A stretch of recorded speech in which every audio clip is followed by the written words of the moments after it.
So guys ఇప్పుడు వచ్చినట్లయితే మన దీక్ష అయితే కంప్లీట్ అయిపోయింది 11 days.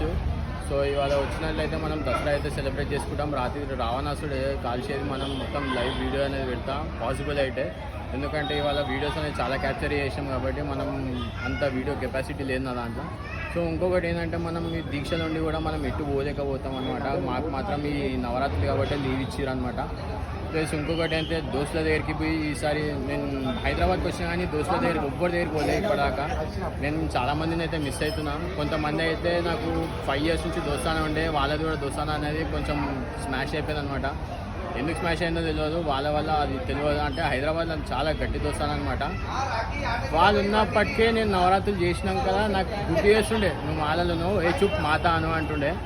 సో వాళ్ళని కూడా చాలా గుర్తు చేసుకున్నా, చాలా మిస్ అవుతుంది అనమాట. చాలా ఒక్కటే బాధాకరమైనది ఈ నవరాత్రులకి, మిగతాదంతా అంతా సెట్ అయిపోయింది. ఈసారి మాత్రం జన్మ ధన్యం అయిపోయింది అనమాట. ఎందుకంటే ఫస్ట్ మనం సాధ్యాన్ని మాతకు మొక్కినాం అనుకుంది అయిపోయింది. హోమం వీడియో ఇంకా పెట్టలే. హోమం వీడియోలో కూడా మనకు అమ్మవారు క్లారిటీగా కనిపించింది, అది కూడా పెడతా. ఫొటోస్ కూడా అప్లోడ్ చేస్తా, కొన్ని వీడియోస్ కూడా అప్లోడ్ చేస్తా. Happy Dasara guys.